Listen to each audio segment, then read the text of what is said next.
Hello, everyone. You are listening to Those Other Girls with Mallory and Friends. I'm Mallory, I'm Victoria.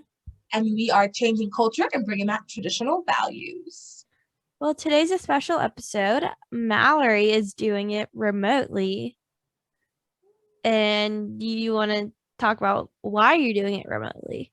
Yeah, so I am actually in Colorado Springs. So if you've been really involved in the Christian world, you know what's in Colorado Springs.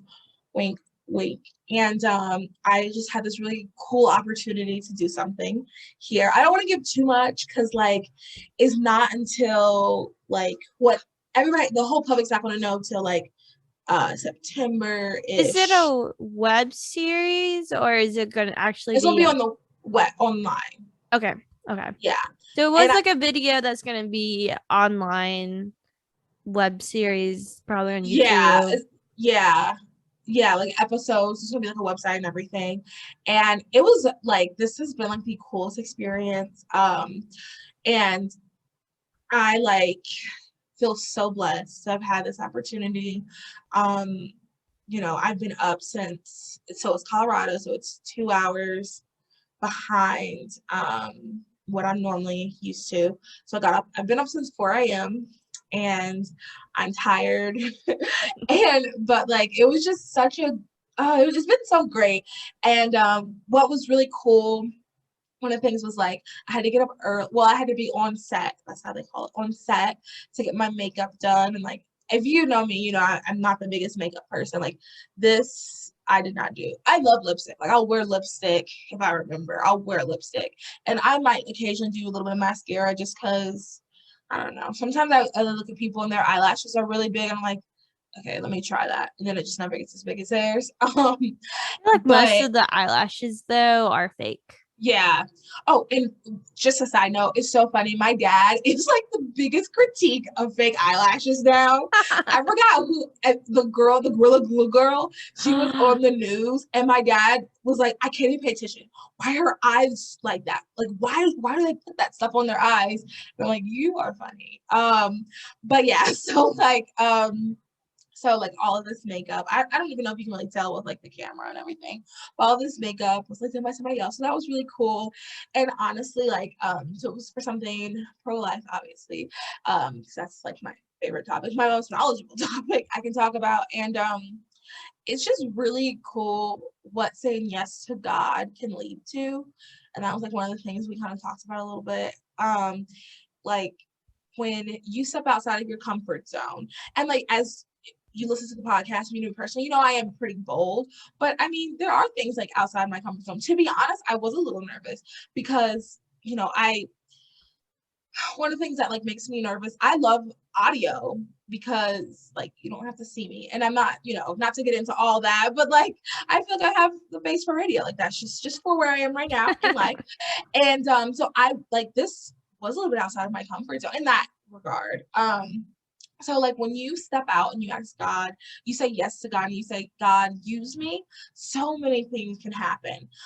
So it's just really excited for this. You guys look out for this. It's going to be out in September/August. I don't want to give too much information because to be they didn't say not to talk about it, but I also don't know what to and what not to talk Yeah. about. But it's really cool. It is going to be great. We're obviously going to talk about it, and hopefully some of the girls after it premieres, hopefully some of the girls that do this can come on the podcast too and just talk about our experience and what has happened since then. And it was just such an amazing, I don't know, I just keep thinking honestly, I woke up and I was like, thank you, God. It's just Yeah. so many, when you start saying yes to God and when you go outside of your comfort, I just want to really stress that, going outside of your comfort zone. And even like I said, even the boldest people, even the very first thing that we filmed, I love public speaking. That's the one gift I feel like I'm sure I have other gifts, but the one gift I know I have is talking. So No, we not were not at all. yeah, not me. Not you, Mal. And we were standing and waiting, and I was getting the butterflies. And I remember hearing that that's how you know you care about what you're doing, and that's how you know that you was that's how you know you care about what you're doing, and that's how you know that it still matters to you, because Mhm. the moment you like are like, let me just go up here and do this, that means you don't care anymore and you should stop doing it. So like I still got like butterflies and everything, but it's just such a great experience. And I want to share more. I just don't know what more. And then like I haven't really been telling people because like I don't know. Like, I'm also So when ask me is questions. so when will it air? September, October. I mean, sorry, September, August, August, August, September. September Yeah, I time don't know frame. why I'm Why saying does it. it take that's gonna be like what 2, 3, 4 months? Why is Yeah, it well, they take have so to. I mean, it's gonna have to edit stuff and like it's okay? not like it was a really good production. Like, How long was like the recording? so like the first one, I would say like 45 minutes. Okay. Second one, I would say 30 minutes. So did they do kind of like you guys are all on the stage talking, or did they do kind of little talking heads? It was like we were all on set. But then there was other people, so it's like a episodic like thing. So there's other people that were doing it during different things, and there's took a certain amount of time. So it's just like a big group of different people coming and talking about this from their, I guess, their organization's perspective. And then they needed the youth. Gotcha. The youth. Is it like gonna be like an hour long episode, you think, or is it kind of like So a it's doc? multiple episodes. Okay. Yeah. So So it's there'll be like an episode that I'm in, an episode that I'm not in, and then episode that I'm in, episode I'm not in, like that. okay, that makes sense. I think that was the vibe I got. Okay. Yeah. Yeah, I think that's all the questions I have. I know we can't get too detailed. I'm excited for people to like see who you met. Yeah, me too. I'm so excited about that. I mean, if the person posts a picture, which I kind of got the vibe he might, then I definitely will be like, okay, this is what I did. But I'm gonna wait to like pick out his vibe too, because I don't know if we're supposed to wait really to like promo everything till when it's closer in the date. That wasn't really made clear, so I'm like trying to tread lightly on like everything. But it was just I can't express how great of an experience it was. It was really cool. And I think everybody, like, if you listen to this podcast, you're gonna love what we did. Like, it was, and I mean, A1 production. I can't brag enough about that. Yeah, I'm so A1 excited to see it. Yeah, I I'm really excited to am. see it too. Like, it was great. I'm like, I just can't stop smiling. I'm just so happy. Yeah. Like, it was just, it was great. Yeah. Well, while you're smiling, I had a panic attack this week because I did not realize I start my MBA Monday. I thought it was the following Monday. Do you have your books? Oh yeah, I got everything Okay. ebook, so I can like take Oh, my. you're an ebook person. Well, no, not I've recently. Can you not tell based on all the books behind me?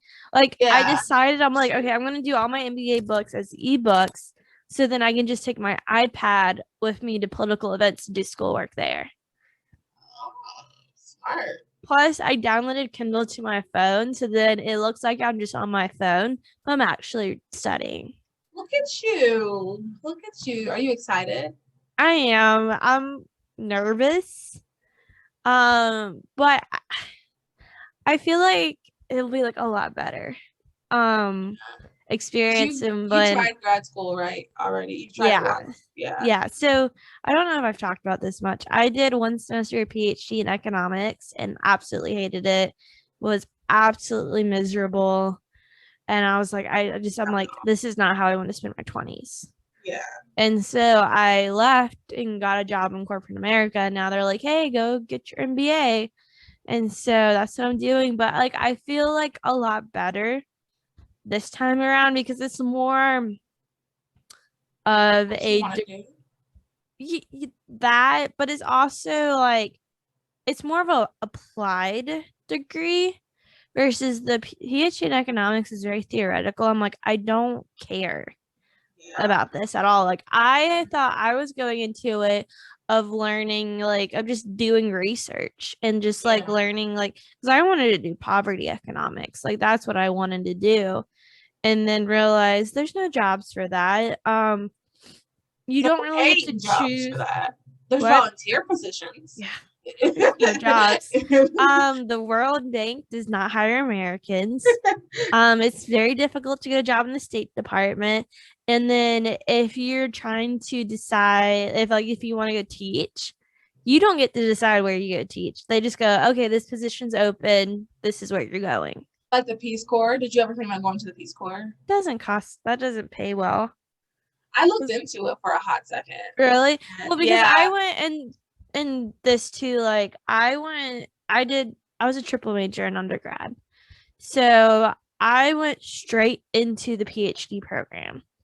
And Oh. yeah, and so I went from taking like 21 hours for the last I did 21 hours my last my senior year, both semester senior year, summer school pretty much the whole time. I never not did summer school when I was an undergrad.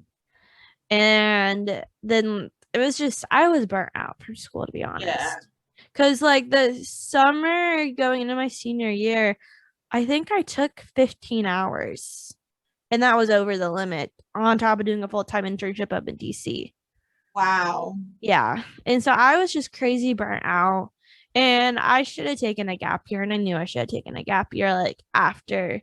So just like, okay, I'll just go all the way through. And it was just, I had a lot of anxiety when I was down there. And it was like, I was not good mental health wise. And I knew it was just not a good situation for me. And that's why I left. Because I would still love to go get my PhD in economics.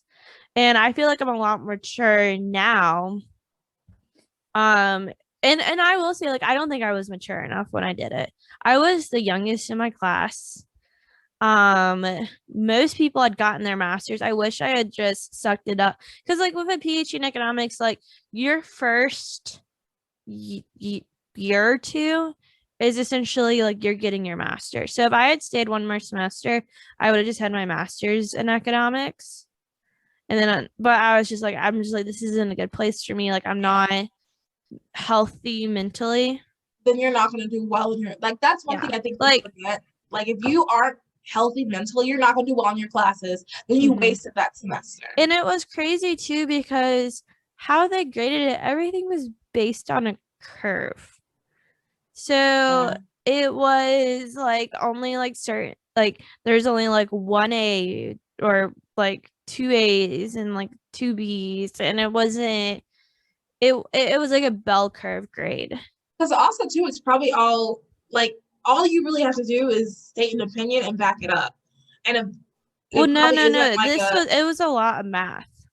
Oh, and so wait, so then how can you grade math that way? Because math is an exact science.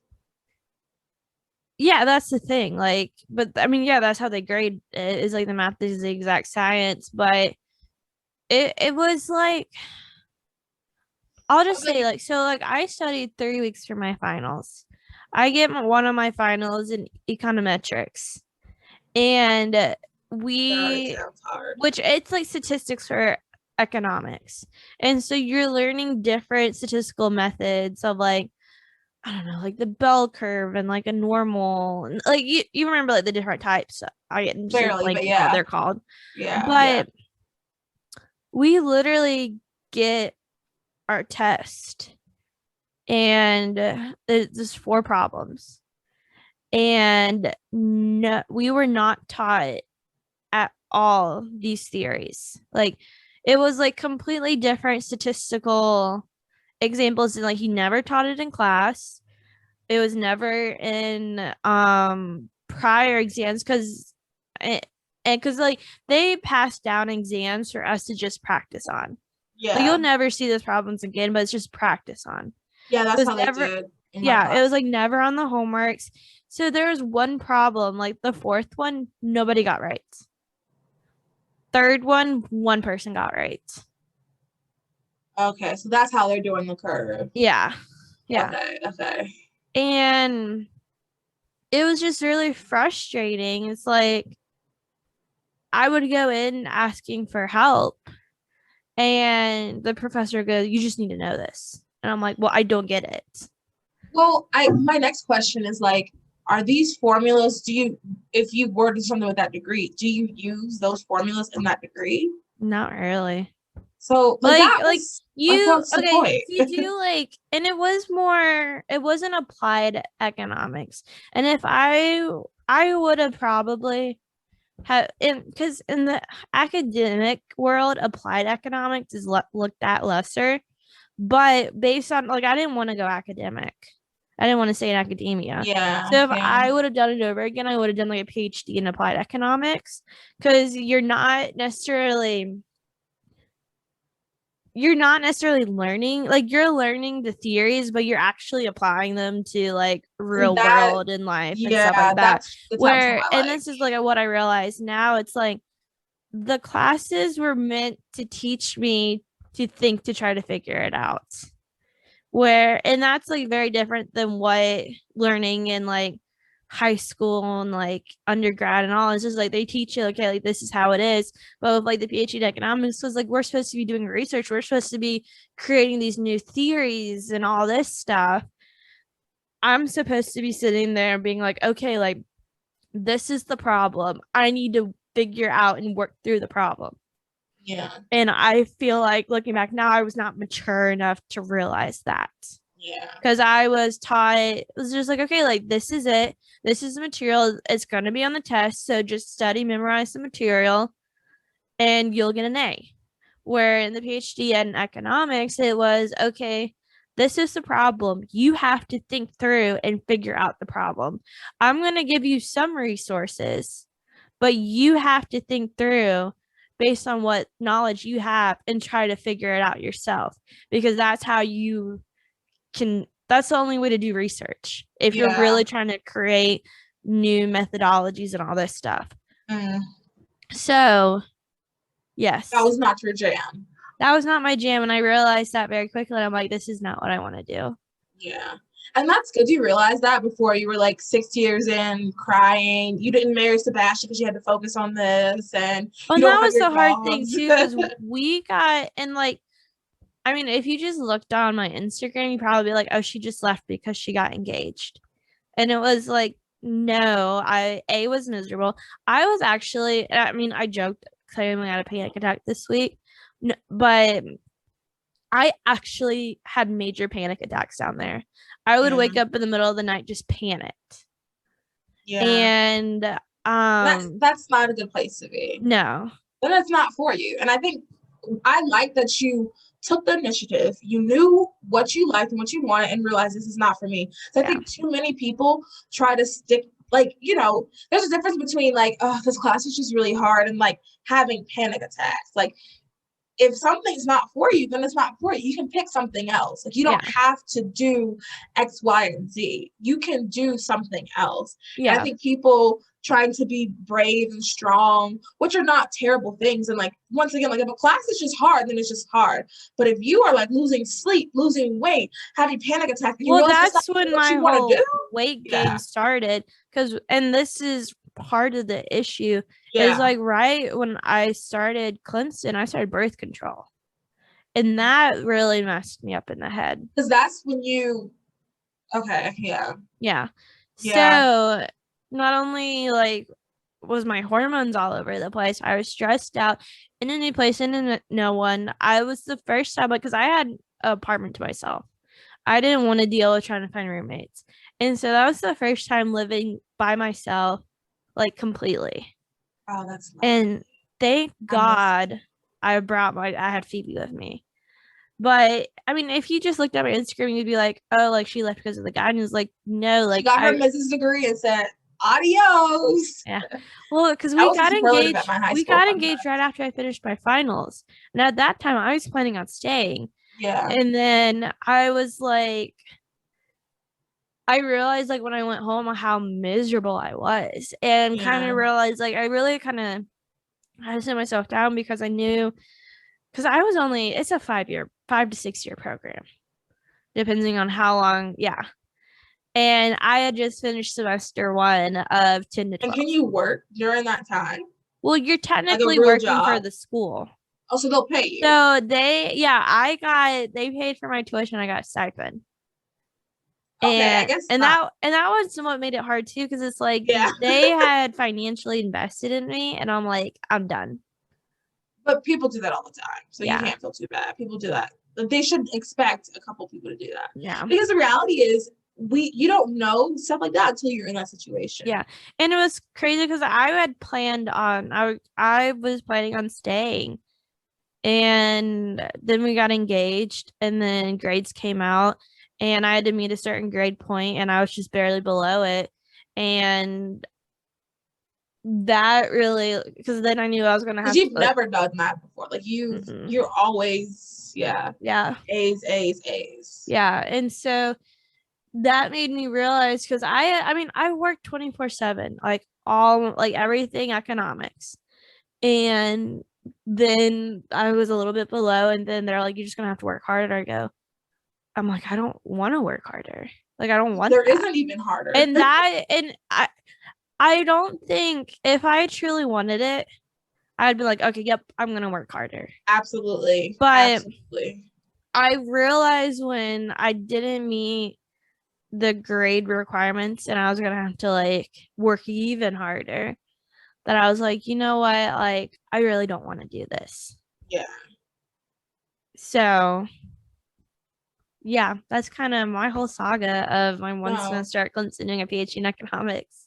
That's really good. And I'm glad you said that, because people need to hear that, like, sometimes that's just not like, it's just not for you. And you're not a lesser person. You're not weak. It's just not for you. Some things just are not for you. And I will say and our too, culture like, doesn't talk about that. Yeah, I grew up playing sports. Like, I grew up playing golf. I played in college. And like, yeah, like I went through times where I was playing like crap. And during those times, and I kind of like compare it to that semester, it's like, okay, like with golf, if I was struggling like that, I'd be like, okay, like I just gotta figure this out. Like, I will figure this out. This will get better. But like with Clemson, like I was like, I don't want to do this. Like my whole, like, I spend 24/7 essentially studying. That's all I do. I wake up, I study till I go to sleep, do it all over again the next day. There was really no free time. And I was just like, I wasn't happy studying what I was studying. Yeah. And I fully believe, and then after this, I guess we should get started. But I fully believe that, like, if you want to do something, you'll figure it out. Yeah. Like, people, if you actually want to do X, Y, and Z, you'll find a way. When you realize you keep making excuses, that's when I think you should start thinking, okay, do I really want to do this? Yeah. And then if you don't, you don't, and that's okay. Yeah. And I guess too, like, because I had, like, when I got my grades, like, I called the professor that was like in charge of like the PhD program, and I was like, is it possible for me to get my GPA up for me to stay in the program? And he's like, not a lot of people do it. And I'm like, well, then why would I even bother? Like, and it was crazy because after I like decided like I'm not coming back, like I talked to like the chair of the department, and he's like, I don't know why that professor told you that. You would have been fine if you had just stayed. Oh, really? Yeah. And I we will can get it, like, and I will say too, like, Sebastian, like, he came with me to, like, I mean, he would, because I had an office on campus, so he would sit in my office when I would have like a class. Like, we just had like a review on Friday, and I went to the professor's office I was talking about to ask him a question, and Sebastian like overheard him talking to me and goes, I did not like the way he talked to you. I think, and then after this we really should move on, but I have this, okay, there are some people who really just don't want to help you. Like, there could have just been a personal vendetta. Yeah. And I will say that I knew I should have done more to try to figure it out on my own. I will say that. But if you didn't want it, you didn't want it. Like that. But yeah. But I will say too, like, there were times that he should have at least directed me to go, hey, look into this textbook, or like, just like, instead of just being like, you just gotta figure it out, just be like, Like, I wish they would have just sat me down and be like, hey, this is how the program is. Like, we're not here to give you the answers. We're here to teach you how to figure out the answers. That's the best way to describe it. They're there to teach me how to figure out the answers. And I wish someone would have told me that when I had started. Because then I think I would have completely changed my perspective on how I looked at the program. Well, now you know, you're older, wiser, Yeah, I and know. smarter. And you're So, love. yeah. That's what's So important. I'm excited to start my MBA on Monday. And I feel like it's more, God, what is it? I mean, there's a phrase they call an MBA because it's more like not applied, but it's like a professional master's. Right. Yeah. I think that's the word. It's like a professional's master's where the PhD in economics is more like an academia graduate program, where like MBA is like a professional graduate program. Yeah. Yeah. So I've never heard that, but yeah, that describes it pretty much. Yeah, because like I would be using this master's for my career, where PhD I was using it for like academia and like studying. So you have a PhD. Yeah. I feel like that's the biggest reason why they do it. But anyway, weekly recap. Yeah. So here are some of that's not the right mouse. Here are some of our top stories for this week that we believe you should know. Oh shoot, you forgot to add the gas crisis story. Oh, you want to just do that first then? Yeah, well, I'll talk about it real quick. So, I mean, everyone's aware of this crazy gas crisis. A Russian hacker hacked into Colonial Pipeline and asked for a $5 million ransom. And they paid it and got it back. And what's crazy, they actually paid it? They paid it. Because, which I thought was okay. If we don't Trump, negotiate with terrorists. Yeah, well, heck, if Trump was president, do you think he would have allowed that? No. But what's crazy, hold on, I will say what's crazy, because I'm in Greensboro, the pipeline goes through Greensboro. I live right down the road from it. Wow. How does it, like, what is the vibe there? I don't know. I don't leave my apartment. Oh, okay. So you don't even need to get gas, really? No, I don't work. I just don't drive to work. But I think it's people kill me because I like Sebastian and I are kind of like, you know what? Like, we'll get gas when we need gas, but my God, stop hoarding it. Like you're not helping anyone. And people are like, yeah, if you put, because like there's been videos and pictures going around of people like putting gas in like trash bags. They're like, you know, that ruins the gas, right? Like you can't use it. And it's like, you just wasting. Like that can't be real. I think those are like edited. Like that cannot be real. Like no, they are. They are. People are just that stupid. I want to think that it's just not real. People are just that stupid and they panic for no good reason. But it's also like the people who like hoarded the gas, like actually bringing like gas caskets to hoard. And I'm like, what is the matter with you?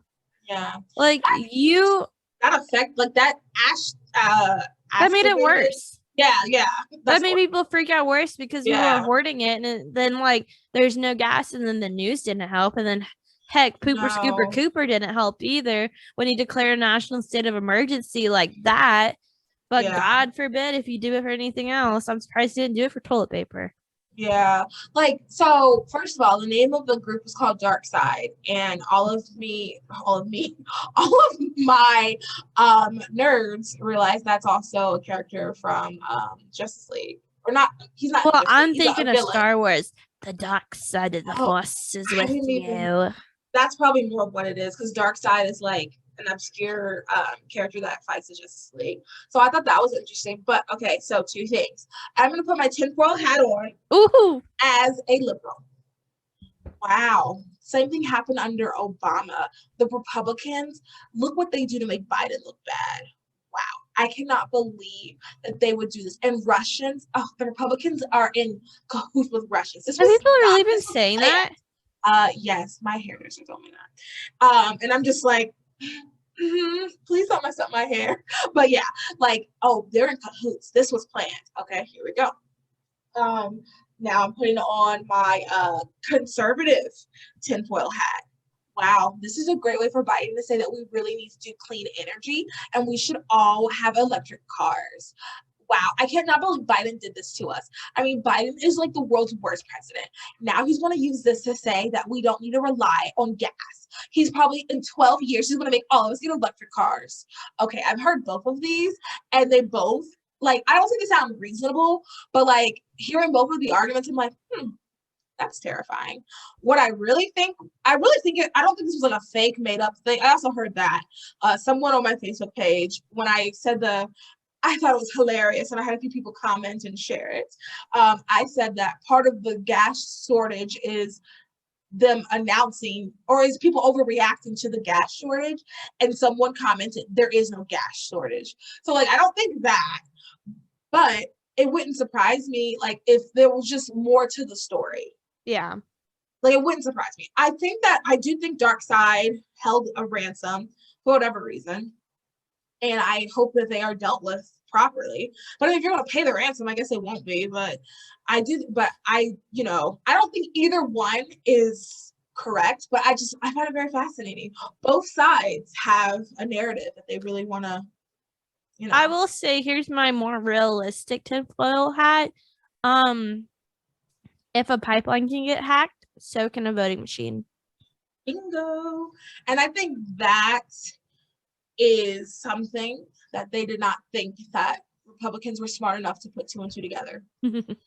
Whether it was Biden or not. And I don't know, like people keep saying it's Biden, and I'm not gonna lie, I've said it was Biden too, because it's like fun to blame him for everything. But does he it's a private company, so I guess it's not necessarily his fault. I think based on my watching of the fictional show Madam Secretary, okay, if it does come from like an international, I think the government can get involved. Oh, but he chose not to. I don't know.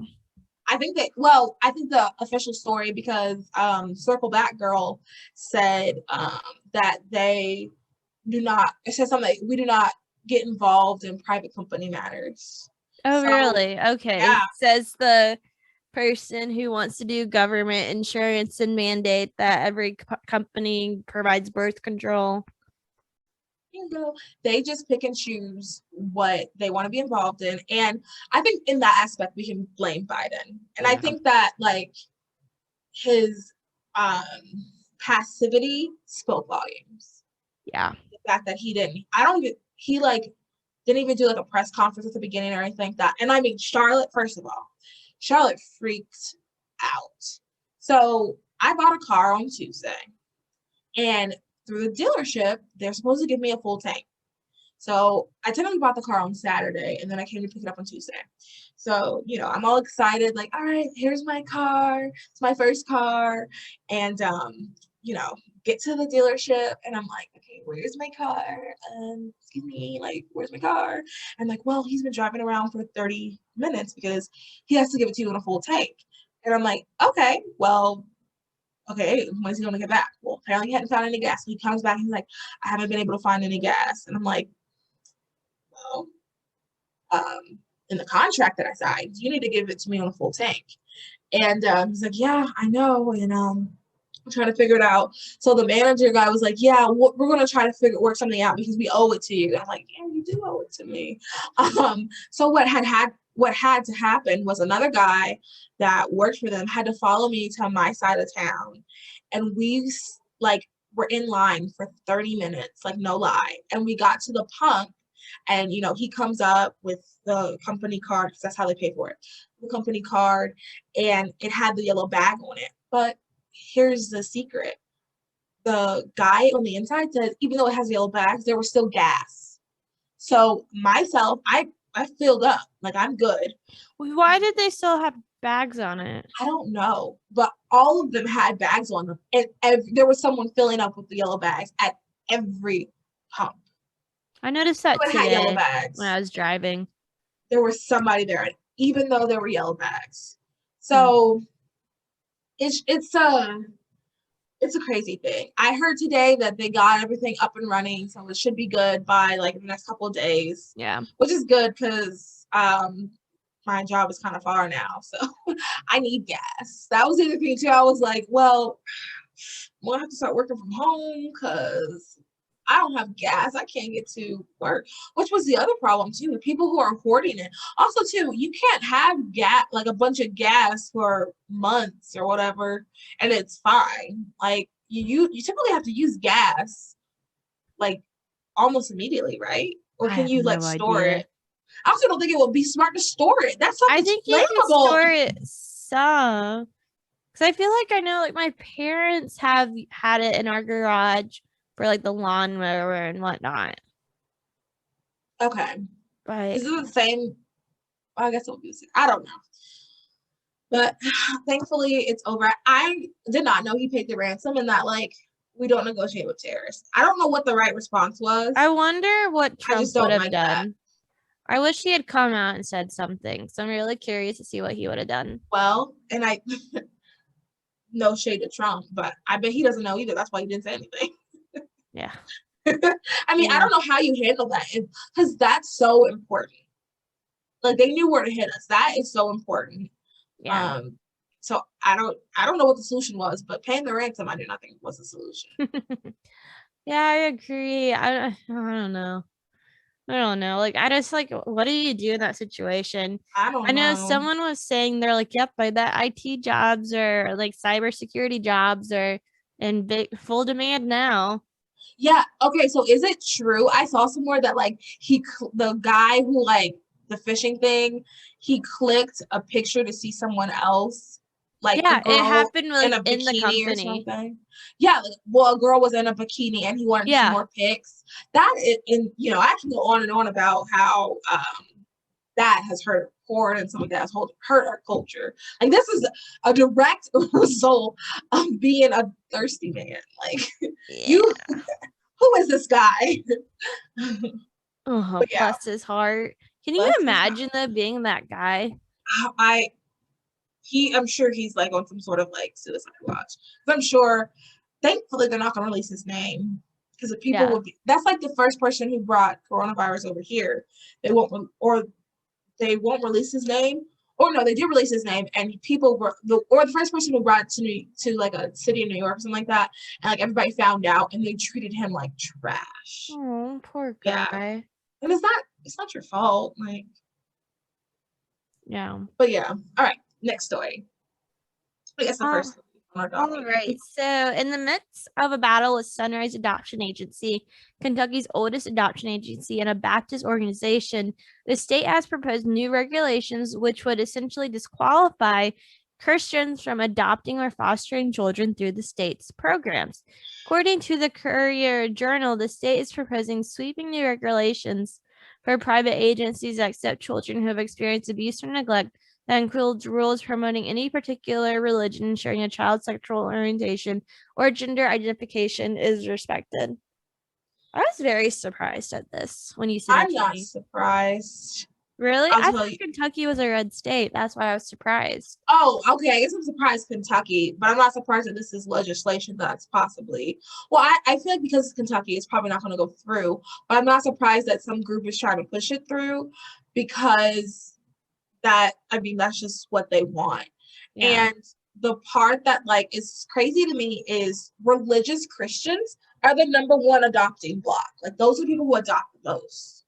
So if you get rid of religious Christians, and here's the thing, this is just the beginning. Like I hate to be that like doomsday person, but this is the first. I'm sure there's gonna be more legislation out there, and a lot of this stuff is like, oh, it's not gonna pass, but it's gonna bring awareness. It might not pass this time, but like let's keep trying. Let's just keep trying. And it is a huge disservice to the children. Yeah. Huge disservice.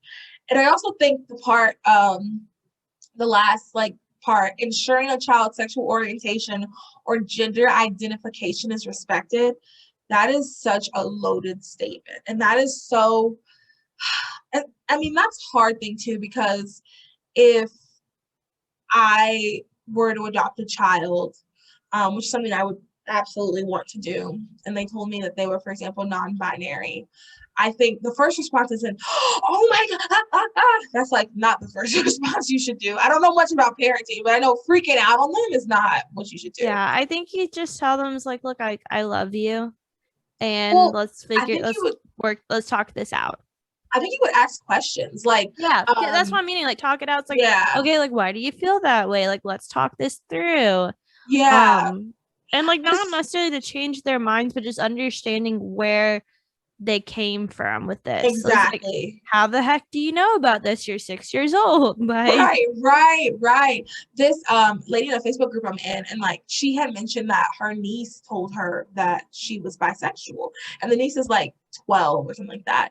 And come to find out, the niece just thought this girl was like really, really pretty, and she thought that meant that she was like bisexual. And they just had a conversation. And like I remember having conversations like this in college with people who like swore up and down that they were like bisexual or gay. Oh, to come to find out, they maybe kissed a girl, and I'm not saying like that's, you know, it is what it is not, but I'm just saying like they had like wanting, or they like think that this girl is just the most gorgeous girl in the world, but like when you dig deeper, it's not even about like, it's not, they're just confused about what it really means to be gay, in the sense of like, yeah.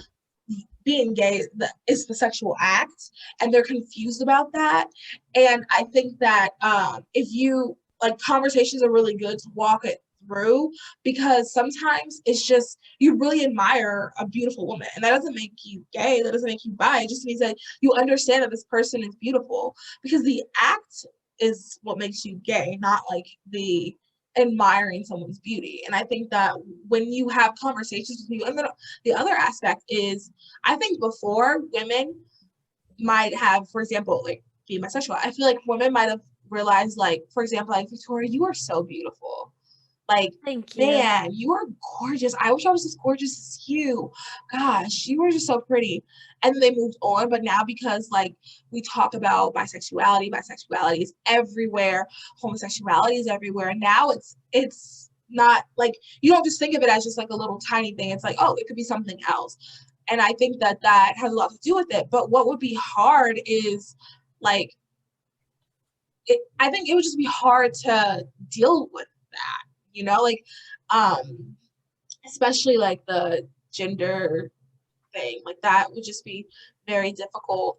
But I would still take it on, because I feel as if God put a child in my life, there was a reason for it, and no matter what, I'm going to love that child no matter what they do, because when you adopt a child, that is your child. Like, you love them just like you would love your bio kids.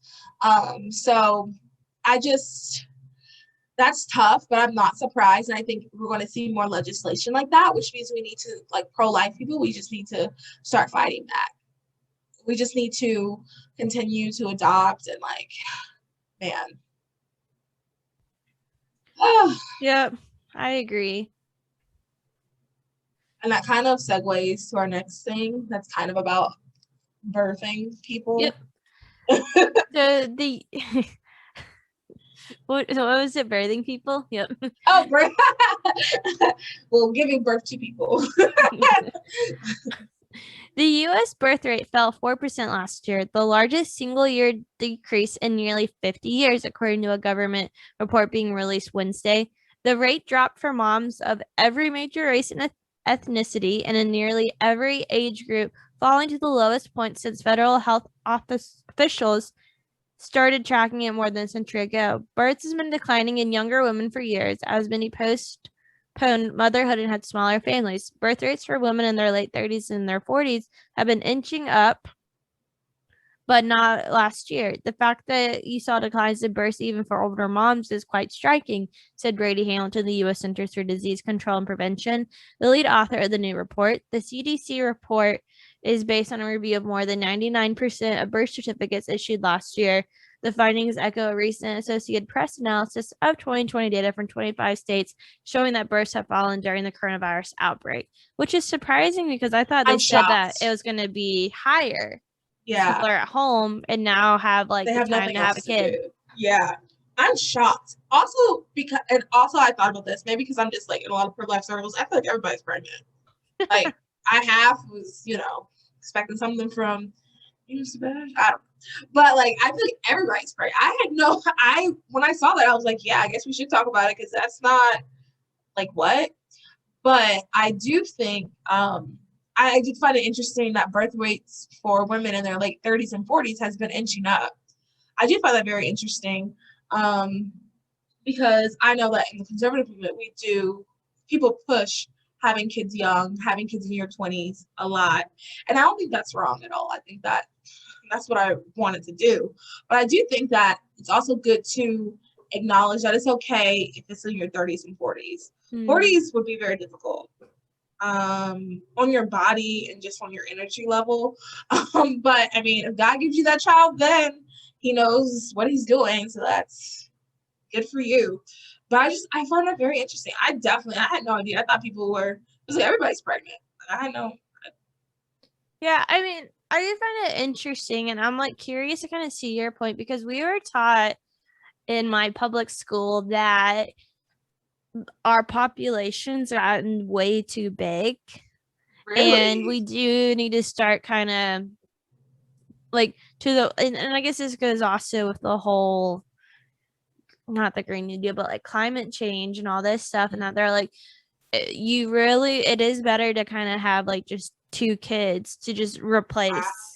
They told you guys that at school? Mm-hmm. Wow. And so I'm like wondering, because like what I'm thinking is like, okay, well, maybe that's not a bad thing because like think about like in China where they had the one child policy because the population got too big. Like, do you think this is actually better for like the world, the resources, stuff like that? Like, because like if you think about it, I mean, there's only so much to go around. So I'm like curious to see like, is there only so much to go around, or are certain people hoarding things and we have enough to help? It's just people are hoarding. Stop pouring the gas. Yeah, I don't know. I'm just like curious gas. to see because like that's what they taught us in like in public school in environmental science is like, yeah, like you really like the world has like the population has grown like exponentially and it's just too big. Like we really don't need this many people on Earth. And the fact that the death rate has gotten so much older, people are living longer than what it was like back in the day. And like kids are like getting to adulthood and not dying as a child and stuff like that. They told us get married young and have time to children. Really? Multiply. That's what they told us at the Christian school, which I guess I shouldn't be surprised. I don't know. Like I feel like we have enough resources. I feel like we could fix all of the hunger issues. We just are hoarding them.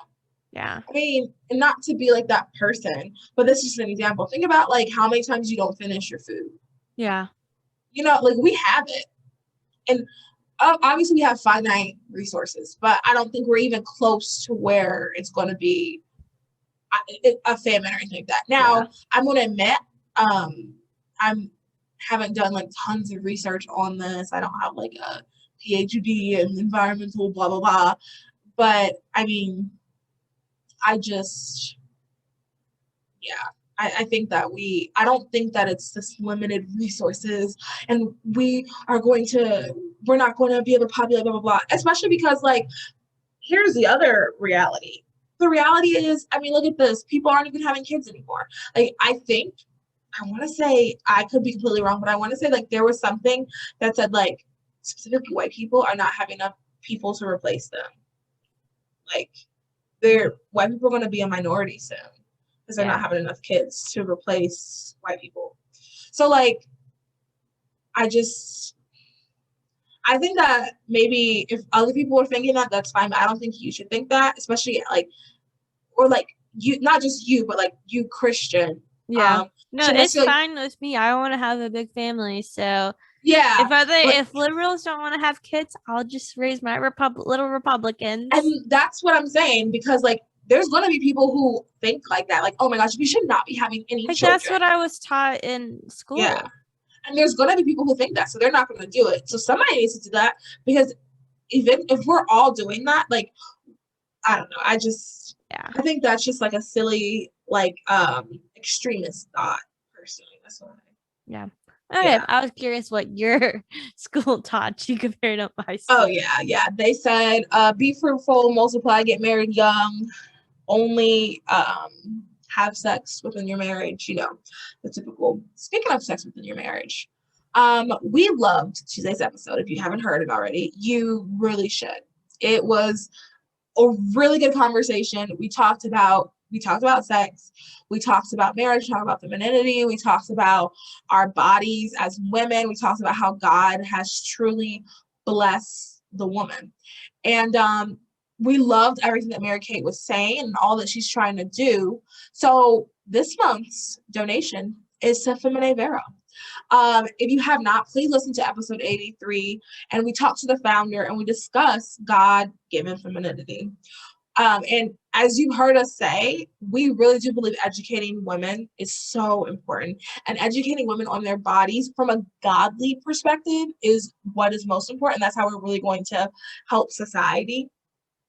That's how we're really going to fix a lot of the issues that we do have today. So we also think this is a very practical way to foster a culture of life in society, is understanding your femininity, understanding like why your body is so important. And all of those ladies at Femine Vero are doing an amazing job of educating. They're doing an amazing job of just getting information out there and like just telling people the truth. So you can head to our website and, where we always have all of our donation links, click that donation link and it'll send you to the link to donate to them, or you can just head to their website and click donate on there. I think it's on their cover page too. So yeah, let's help each other in things like this. Like this stuff is, to me, it is so important because I believe that if we all knew how important God viewed us, God viewed our bodies, and like how important our femininity was, I mean, it would solve so many issues that women face today. So make sure you head over and you donate. Awesome. All right. So, this is interesting. Okay. So Tess Yeah. Holliday Oh, is also trigger warning. Let's do trigger warning. trigger warning if Or you eating disorders. Yes. Okay. Tess Holliday is taking a social media break after dealing with livid and angry messages from people who questioned her anorexia diagnosis. The model who shared over the weekend that she is anorexic and in recovery said on Instagram Thursday that the last few days have been some of my toughest to date since becoming a public figure. Holiday 35 explained that she had a lot of messages from folks that are anorexic that are livid and angry because they feel like I am lying. She said in an interview with Good Morning America, I am plus size, but advocating for diversity in larger bodies. And so I think for people hearing me saying I'm anorexic was really jarring. Want me to go first? You want to go first? You can go. Okay. So I have a lot to say about Tess Holliday. I think because I was such a huge, I'll admit, I was such a huge fan of hers. I was all pro body positivity. There was a point where I thought, you know what, I'm probably never going to lose weight. Let me embrace it. And, I go back and forth with that because I'll be the first to admit, which is why I like that book that we're reading and I really want to work on just at least health aspects. Like we change our Instagram to those are the girls healthy living instead of those are the girls weight loss. Because I've been trying to do this weight loss thing since I was 8 years old. My first time at Weight Watchers was when I was 9. So I'm 26 now. I'm exhausted. So there was a point, and I still go back, I'm human, so I go back and forth with this. But there was a point where I was like, this is probably gonna be my body forever. Let me just see more positive, when I don't know if anybody else is, but when I get on a certain kick for a lifestyle or something like that, I just follow a bunch of people on Instagram who think that way to just bombard my mind with that type of mindset, I guess. So I discovered Tess Holliday. And I love that she was so bold and she was married. Cause I'm gonna be honest, my biggest thing is guys, and I've said this before, I love who I am as a person. I do tons of things that quote unquote fat people shouldn't be able to do. I'm healthy. I don't have diabetes. There's so many things that I could have that I just don't have. So I'm gonna be honest. My main thing is guys. So, she was married and she had kids. And she had She had kids. she has 2 kids. and she has a banging career. So I was like, look at this girl, and she wears cute clothes. Actually, I don't know if you guys have ever seen my like bright pink rain jacket. Vic, I can show you when we in, because it's here with me. She wore it on something, and I was like, oh, this is cute. So I went and found it. So huge fan of hers. What I started to notice, and this is something I noticed in body positivity movement in general.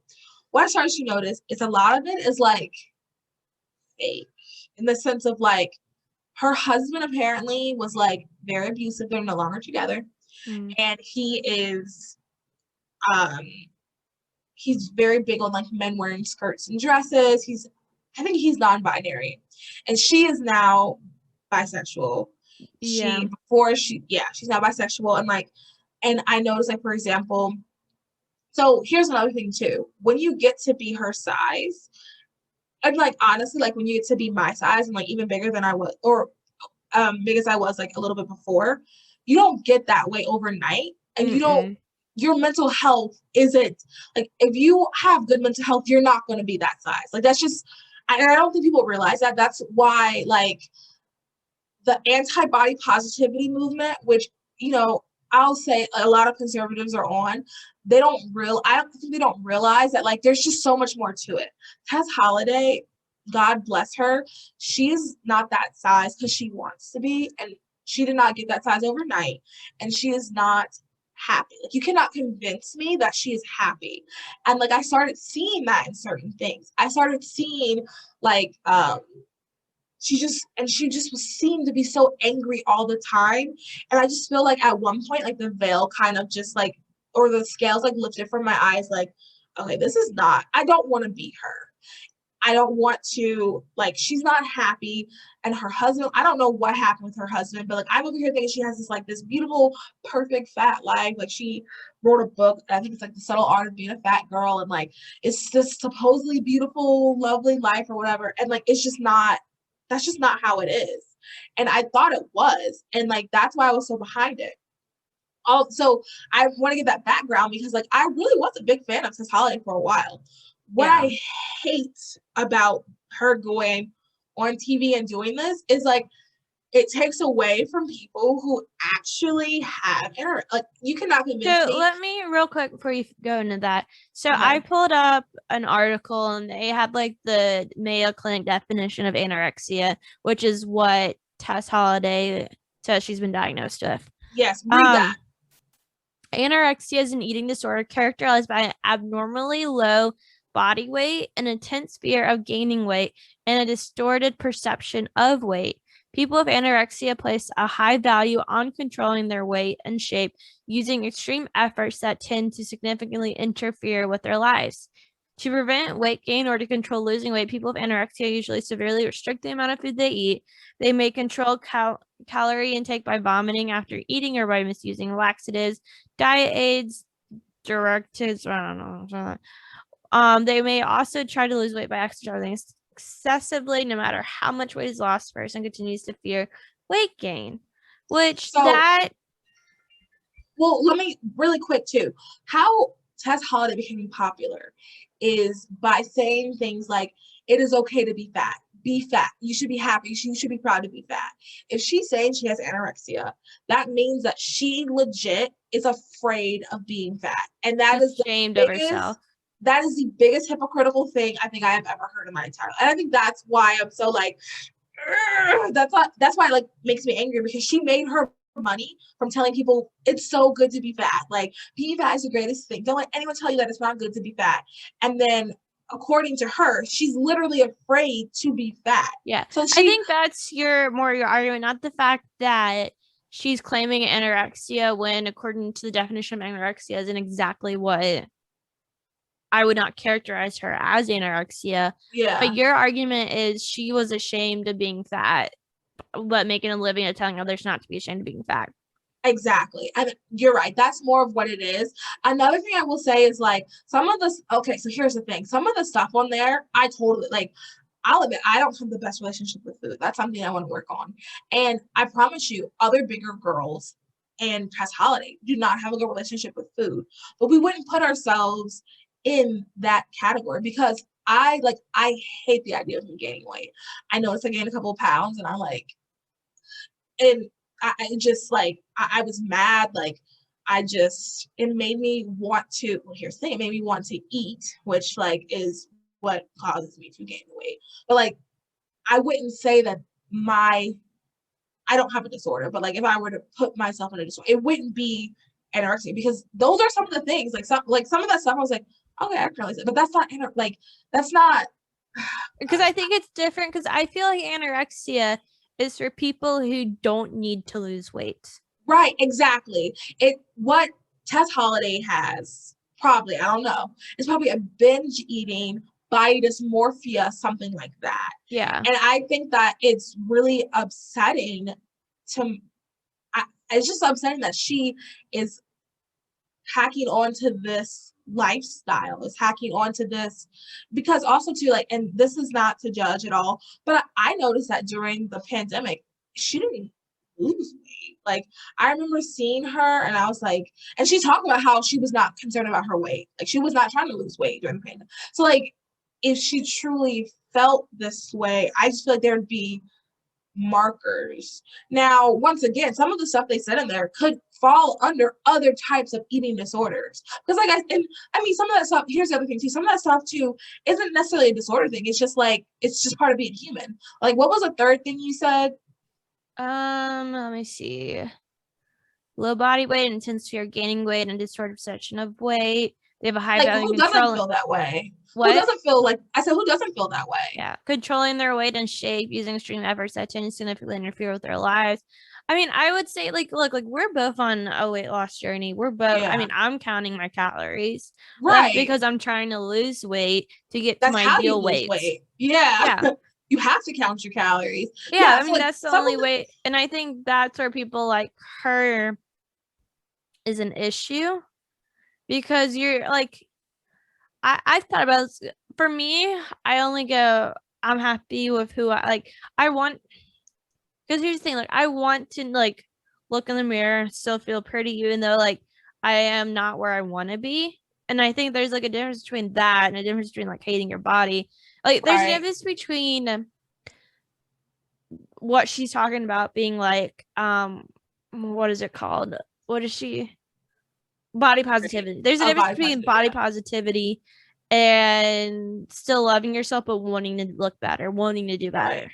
Right. And I feel like with the body positivity movement, and like we've talked about this, it's like it's telling you it's okay for you to be unhealthy and overweight. Yeah. And that's she's a the huge issue. advocate. And she always says, like, you can't look at someone and tell if they're healthy or not. And fair. But you can't, there are people you can. Yeah. Like, I don't know if you know about, I think her name is Eugenie or something like that. She was a famous YouTuber. And like I watch so how I found out about the story, I don't know if anybody follows the name of his show used to be Every DAMN Day Fitness. And this man, like, he is like bold. He's super anti-mask, and I'm pretty sure he's a Republican. I low-key kind of want him to come on the podcast, but like he curses so much, and he's just like a big loud firecracker. And like it's not funny, but it kind of is. Anytime Tess Holliday or Lizzo does anything, he makes an angry video about it. Like he does not, like he is just like super anti. And he used to be a bigger guy, and he lost weight and worked really hard, and that's his like brand. Like, hey, you don't have to be overweight. Like work hard, you can do it. I did it. You can too. Let's talk about this. Why am I telling this story? Well, I will say too, I remember we talked about like the Lizzo thing and how her fans, like she's talking about like body positivity, and then her fans shamed her for just trying to do something healthy for herself. Yeah. Like, and like, yeah. I think there's a difference between being happy with who you are, but also being like, I need to be healthy. And being accountable, like, and I think that also too, like, and I mean, we talked about this earlier, like, I'm very realistic. Like, I understand, like, I watch people and, you know, I'm very realistic. Like, you can, let me figure out how to say this. Realistically, once you get to a certain size, it is very hard to love yourself, not because of society, but because of there's so many other, well, obviously society has something to do. There's so many other factors. And I'm about to be super transparent. One of the things is a group of my friends are going to the mountains to hike, and they're going to sleep outside, and they're going to sleep in hammocks. I said no, because I'm definitely afraid of breaking one of the hammocks. And that's just life. Like, that is just one of the things, like, that's the only reason why I want to. I'm afraid that I'm going to break a hammock, and I don't want to, like, just do anything to do with that. So, like, you can't sit here and tell me that, like, and, like, I'm smaller than Tess Holliday, and I'm smaller than Lizzo. You can't sit there and tell me that, like, they don't have other issues like that in their life. I'm sorry, Like, you can't. That's deal like with that. I would have said right. no because I don't deal with snakes. There's Yeah, snakes see, I in the don't wild. care. I don't care about that. And like I can't, like, I don't like camping, but like with a group of friends, I will do things that I don't necessarily would ever vote to do. For example, I wouldn't go to a basketball game on my own, but if a group of friends wanted to go, I'd go, because I just like the socialization. And I wanted to go on this trip, but like I'm afraid to break the hammock. So I just was like, no, that's not my thing. But the reality was like so those are tiny things that happen. And you can't sit here and tell me that like you love yourself. Like, you can't sit here and tell me that like you're okay with that. Like, you're okay with living like that. Yeah, I'm sure there are other positive things. Um, there's other positive things about, this lifestyle or whatever. But I think being realistic is so important. That's why I don't like the body positivity, because it's just not realistic. Yeah. You can't expect people, like, yeah. I'll just leave it at that. Like, you just can't expect that. And I think that it's just, and I hate that. I feel like she scammed a lot of people. But I follow, so Alan did like a Instagram thing about it, and Michelle, her channel is called My Thoughts Will Probably Offend You, and she is so anti-PC. I love it. She's not a Christian. She calls God Sky Daddy. Just a heads up on that. Sky Daddy, And love yeah, it. and she does cosplay, and like she has ginormous boobs, and like her boobs would be all so, like, ladies, I don't know if you want to watch it with your husband, but she does really good videos on this stuff, and she did a really good video about this. And in her video she said there is a type of anorexia that kind of sort of fits, like, Tess Holliday could possibly fit in the category, but that's not the anorexia she said she had. She just said she had the one that everybody knows about. And she also just talks about like how much of a scam it is. Like, she did all that. Like, if you have anorexia, that means you're literally afraid of being fat. And her brand is also her brand is like, we have to fight back to these people who are of fat phobia. Like, anorexia is fat phobia. And she is so anti-fat phobia, like, that's why I just this lady. But I'm in, like, one thing I would say I'm praying for her, but I'm not. But like, me saying it now, I want to start praying for her, because also too, like I said, like, you don't get that big on your own. Like, she had the divorce with her husband, and I know she's really struggling with her Has she sexuality. gotten bigger or? She's gotten bigger. Okay. And I'm not trying to be mean at all. When I first started following her, she was, I want to say, pushing 300. Now she has to be pushing like 400. Really? Yeah. And she just apparently just does not care. Yeah. I think she has like disordered eating, something like that. Like, because I'm sure she says she doesn't eat that much, which There I'm has sure to be. There's no way. Like, there's no way for her to gain that much weight, unless she's drinking heavily, or just some other health issue like a thyroid, hormones, whatever. Yeah, but you just don't gain that much so fast. Because I know, for example, you were talking about your thing. Over the time I was in New Jersey, it had to be like 150 pounds. Like, that was a very difficult season of my life. And like, that's when I gained my most weight. Like I said, I've never been thin, but I've never been like this big either. And that is when I gained a lot of weight. And then also too, I was really happy in my previous relationship, and I gained weight in that relationship. And like, I couldn't get it off either. But here's the other problem with that. I wasn't being very disciplined, because we only saw each other really on the weekends, and we would go to restaurants all the time. And like, I I didn't care. So, and growing up, we never were the family that would like add butter to our bread. Like my mom would like take the butter away.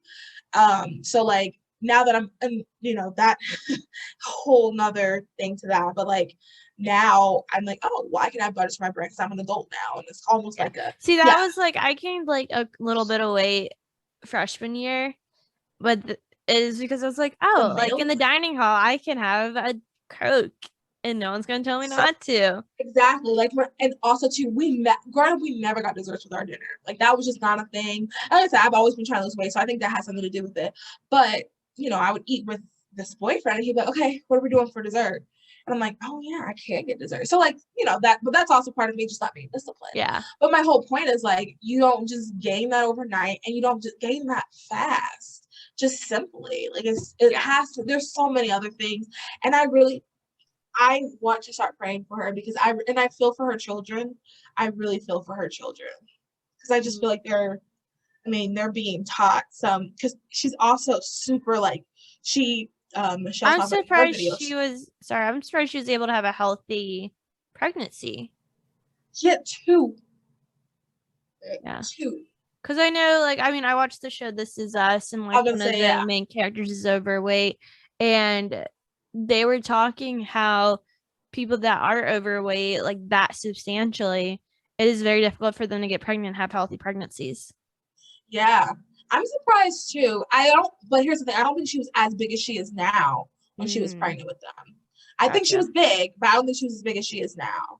And like, and she's super woke. I mean, this woman. And Michelle did a video on this. Like, a white lady told her, "Oh, you're looking so healthy. I'm so happy for something like that. You know, something encouraging." And she said, "Don't you ever say that." I saw that. I can take that. Yeah. But then a black woman said something like that, and someone said something like, "Well, she said this." And she's like, "Yeah, well, black people can say that to me," something like that. She's like super woke and like super pro everything, and that's the reason why I had to stop following her too. Yeah. Anyway, we've talked about this. Well, final story. This will be quick. The Centers for Disease Control and Prevention says that fully vaccinated adults can safely resume activities indoors or outdoors without masks or distancing in gatherings large or small. The announcement marks a major milestone in the effort to emerge from the coronavirus pandemic in the United States. CDC Director Dr. Rochelle Walensky announced the new guidance Thursday. You can do things you stopped doing because of the pandemic, Walensky said. So on top of that, so that came out Thursday. On Friday, our governor said there's no mask mandates anymore. There's no 6 feet apart, which I'm very surprised. It's like all of a sudden. I know. I was thinking that. Where did that come from? I don't know. My theory is that the Democrats know that they're not going to have a good 22, and hoping that this will open some doors for them. Well, we don't forget what you guys did. It's political. So, everything's political. So I think they knew Dems are gonna.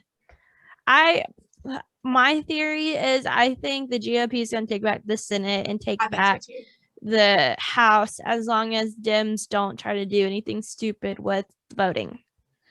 If we don't, I think it was Ben Shapiro said this on the spot. If we don't take back the Senate and we don't take back the House, there needs to be a audit of the Republican Party, the RNC. There needs to be an audit. Yeah, if we don't take back the House and the Senate, this should be an easy take back. Yeah, easy. Because I think people are seeing and I really hope the average American, their eyes are open to the policies of the Democrat Party that don't work.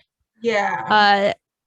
Their voting promises that they made and did not keep. Yeah.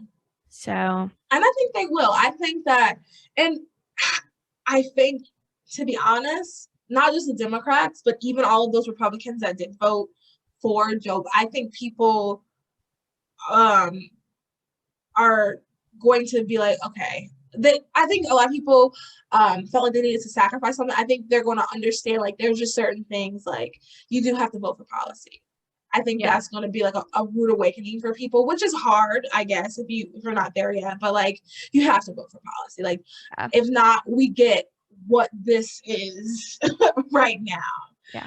So I do think that I think we're going to do good.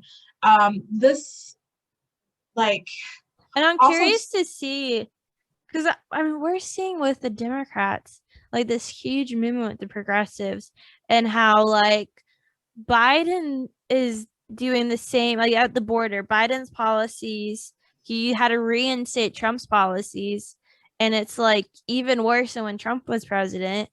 And it's like, I wonder if you're gonna see some split in the Democratic Party, because like he's made a lot of promises to Democrats that he did not keep. Two things I know that I've seen on Twitter. The student loans, people are like, yo, you can cancel student loan. You said that day one.